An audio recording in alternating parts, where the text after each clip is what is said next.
Hi friends, வாங்க இன்றைக்கி பீர்க்கங்காய் பருப்பு போட்டு வைக்கிறது எப்படின்னு பார்க்கலாம்.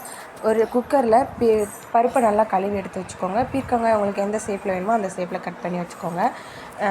வெங்காயம், தக்காளி, பூண்டு, ஜீரகம், இந்த வெங்காயம் தக்காளி எல்லாத்தையும் குட்டி குட்டியாக அறுத்து அது கூட போட்டுக்கோங்க. ஜீரகம், மஞ்சத்தூள், பெருங்காயத்தூள் போட்டுக்கோங்க. நான் அதை போட்டதை வீடியோ எடுக்காமல் விட்டுட்டு பெருங்காயம் போட்டதை அது போட்டுக்கோங்க. உப்பு போட்டுக்கோங்க. போட்டு உங்களுக்கு தேவையான அளவு தண்ணி விட்டு 2 விசில் விட்டு எடுத்து வச்சுக்கோங்க.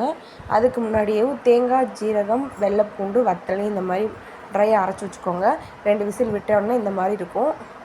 வந்ததுக்கப்புறமா தாளிச்சிக்கோங்க. வெங்காயம், கருவேப்பிலையும் போட்டு கடுகு போட்டு நல்லா தாளித்து அது கூட அந்த நம்ம நல்லா மசிச்சு வச்சு அந்த பருப்பு வெந்த பருப்பு கூட அந்த அரைச்சி வச்சோம்ல ட்ரையாக அந்த பவுட்ரு அது கூட போட்டுட்டு இந்த தாளித்து வச்சுருக்கீங்க இது கூட கூட்டிட்டிங்கன்னா சுவையான பீர்க்கங்காய் ரெடி.